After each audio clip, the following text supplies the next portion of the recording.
बहुत सारे लोग आकर उस वेदी पर ऐसे करते रहते हैं। इसका मतलब तो आपको उसको हटा नहीं रहे, आप उसको वहीं पर कर रहे हैं। जिसका मतलब क्या है, पुलपिट, पवित्र वेदी।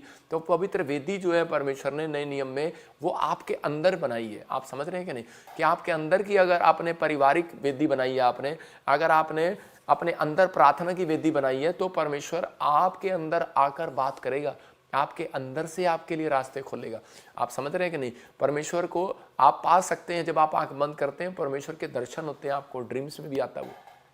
कई बार शैतान भी ड्रीम्स आपको गलत दिखाता है, वो इसलिए दिखाता है कि ताकि आप परमेश्वर से गुमराह हो जाएं।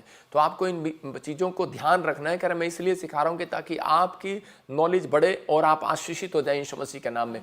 कुछ लोग एक जगह को बना लेते हैं बस कमरे के अंदर। मैं कह रहा हूँ कि ठीक है, आप अपने प्रेयर रूम को बनाओ, ये एक आदत है, एक स्वभाव है, आपको डालना है। आपने देखा इंडिया में एक जगह पर नंगे पैर चले जाते हैं और फौरन में सारे जूते लेकर, हाँ, पुलपिट के ऊपर जूते लेकर प्रचार करते हैं। तो आप समझ रहे हैं, तो आपको बहुत सारे लोगों के बातों का उत्तर आपको वचन से मिलता है कि हम परमेश्वर के लोग हैं। जो लोग अपने लिए अधीन नहीं रहते परमेश्वर के कामों की, उसकी आज्ञा के, उनके ऊपर परमेश्वर का क्रोध बढ़ता है। तो इसलिए पवित्र आत्मा चाहता है कि हम परमेश्वर की अधीनता में चलें। शराब नहीं पीना, जैसे उसने कहा, गाली नहीं देना, झूठ नहीं बोलना है, व्यभिचार नहीं करना, इन चीज़ों से हमें दूर रहना है। परमेश्वर का आत्मा आपकी ज़िंदगी में काम करता है। हम देखते हैं इफिसियों 5:24 में कि अधीनता कह रहा है कि बड़े बड़े रास्तों को खोलती है। हो सकता है कि आपकी लाइफ में कोई काम ऐसा हो गया हो और आप आगे ना बढ़ पा रहे हो, लेकिन परमेश्वर किन लोगों के रास्ते खोलता है। याद रखना, कह रहा है जब कलीसिया मसीह के अधीन रहती है, और कह रहा है कि जब विश्वासी पास्टर के अधीन रहता है, बच्चे जब माँ बाप के अधीन रहते हैं, और तो उसके बाद परमेश्वर का आत्मा कहता है कोई माइकलाल आपकी आशीष को नहीं रोक सकता। आपकी आशीषें खुलेंगी यीशु मसीह के नाम में। कह रहा है कि जब पत्नी पति के अधीन रहती है, यहाँ पर लिखा जैसे कलीसिया मसीह के अधीन है, वैसे ही पत्नियां भी हर बात में अपने पति के अधीन हो जाए। ये वचन मुझे बाइबल में सबसे बेस्ट लगता है और मैं इसको पढ़ के बार बार खुश होता हूँ। मतलब कि क्योंकि यहाँ पर बात पत्नियों की आ जाती है ना, तो यहाँ पर लिखा वैसे ही पत्नियां भी हर बात में, एक बात में नहीं, हर बात में। कितनी बात में? हर बात में अपने पति के अधीन रहे। लेकिन पता क्या करती हैं आजकल की औरतें? आजकल की औरतें हर बात में अधीन नहीं रहती। वो कहती हैं कि परमेश्वर ने कहा ठीक है अधीन रहना है, चर्च जाएंगे अधीन रहेंगी, बाइबल पढ़ेंगे अधीन रहेंगी, लेकिन घर में आएंगे बेलन तू खाएगा हम नहीं खाएंगे। तो मतलब कि क्या है कि उसके साथ हर बात में अधीन रहना है वहाँ पर, क्योंकि उसकी माँ ने सिखाया होता है। कहते बेटे नहीं, कहीं ऐसा ना हो कह रहा है दामाद हाथ से निकल जाए, उसको थोड़ा कंट्रोल में रखना है, उसके ऊपर थोड़ा सा रोब शासन रखना है। लेकिन ये नहीं पता, कह रहा है कि कई बार कह रहा है जब आप अधीन नहीं रहते, इसलिए औरतों के तलाक होने शुरू हो जाते हैं।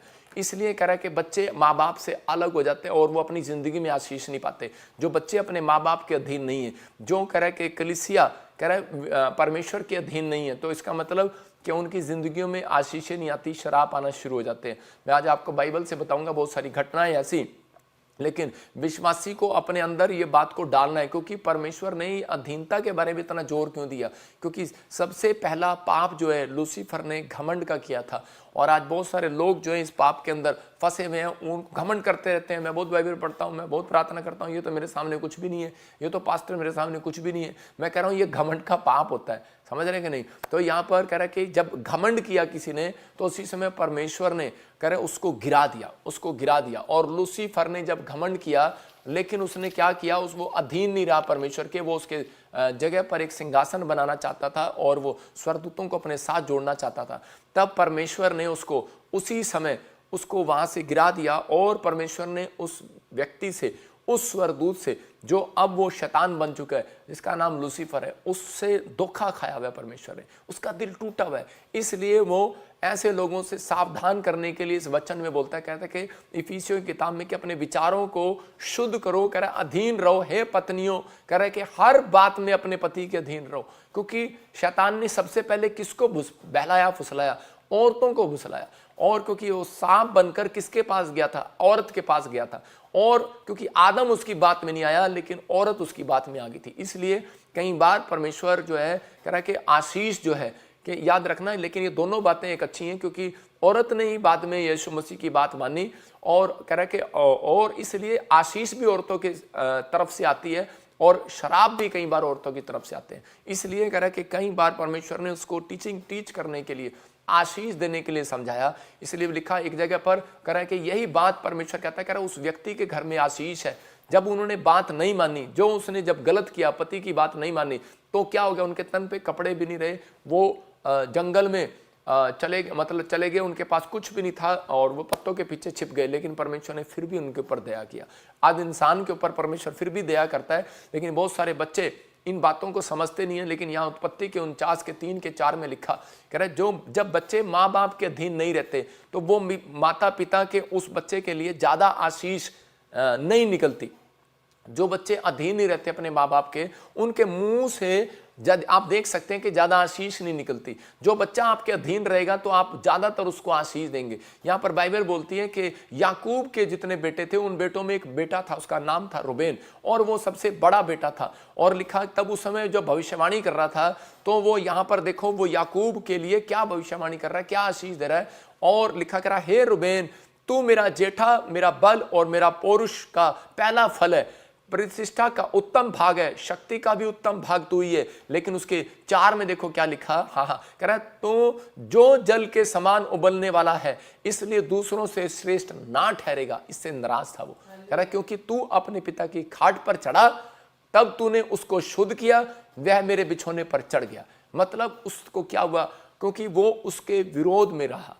जो रूबेन जो था वो याकूब के अपने बाप की सुतेली, मतलब कि अपनी सुतेली मां के साथ सो गया, गलत काम किया उसने, व्यभिचार किया। और उसने जो गंदा ये काम किया, तो उसके बाप के मुंह से वो घृणा की बातें उसके निकली। और उसने कहा कि तूने जो मेरे खिलाफ काम किया है, कहता इसलिए, कहता कि कहता जो बड़े बेटे को आशीष मिलती है राजा बनने की, वो तुझे नहीं मिलेगी, वो छोटे बेटे को मिलेगी। बोला हालेलुया। तो उसके बाद कह रहे कि लेकिन यहाँ पर हो क्या रहा है, याकूब का लड़का रूबेन सारी जिंदगी भटकता रहा, अपनी लाइफ में फेलियर रहा। आज बच्चे नहीं जानते हैं कि माँ बाप की जब बात को वो नहीं मानते, वो फेलियर रहते हैं अपनी लाइफ के अंदर।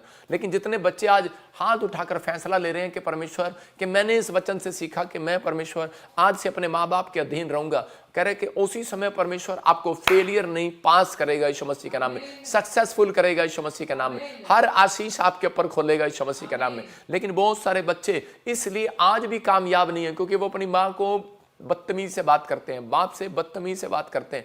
लेकिन हो सकता है आप करते हो या आप डरते हो अपने माँ बाप से इकट्ठे बैठने में, लेकिन आप एक समय आप उनका आदर जरूर करें, हालेलुया। या उनके साथ हो सकता है आप अपने बड़ों में कर आप आदर ना कर रहे हो, अपनी सास का आदर ना कर रहे हो। बहुत सारी औरतें कह रहे कि अपनी सास का जब आदर नहीं कर, बहुएं जब आदर नहीं करती तो उनकी लाइफ में प्रॉब्लम आती है। मैं कह रहा हूं कि जो आपके अगुए हैं, जो आपसे बड़े हैं, जब आप उनके अधीन रहते हो तो परमेश्वर आपके लिए मिरेकल करेगा। हम देखते हैं यीशु मसीह 30 साल बड़ई का काम किया अपने माँ बाप के अधीन रहकर, और परमेश्वर ने उसको जबरदस्त अनॉइंटिंग दे दिया। इसका मतलब क्या है कि अगर आप परमेश्वर के अधीन रहेंगे तो परमेश्वर आपको आशीष देगा। लेकिन कुछ आशीषें परमेश्वर ने आपके माँ बाप के हाथ में रखी हैं। सारी आशीषें परमेश्वर के हाथ में, लेकिन कुछ आशीषें आपके बड़े भाई के हाथ में, कुछ आशीषें आपके बड़ी बहन के हाथ में, कुछ आशीषें आपके बड़े अगुवों के हाथ में, आपकी टीचर के हाथ में, आपके प्रॉफिट के हाथ में, कुछ आशीषें आपके माँ बाप सास ससुर के हाथ में। इसलिए अपने अंदर हमेशा ये बात याद रखनी है कि मैंने अपनी लाइफ में कुछ भी किया हो, लेकिन परमेश्वर, क्योंकि बाइबल बोलती है जैसा बोएगा वैसा काटेगा, और उनके मुंह से निकले हुए नेगेटिव वर्ड्स आपके ऊपर लग जाएंगे, आपको तोड़ना मुश्किल हो जाएगा। बाइबल बोलती है कि ये बड़ों के जो श्राप होते हैं वो टूटते आसानी से नहीं है, उनको तोड़वाना पड़ता है। फिर उनको करे कि एक नबी के पास जाकर बहुत सारे लोगों ने उस शरापों को तोड़वाया। मैं फिर उन लोगों के बता रहा हूं कि पवित्र आत्मा आप लोगों के से बात कर रहा है, इसलिए कह रहा है कि आप आज्ञाकारी हो जाएं, अधीन हो जाएं, करैक्टर, अपने करैक्टर को साफ करें। कहता है फेलियर का श्राप आज ही हटना स्टार्ट हो जाएगा यीशु मसीह के नाम।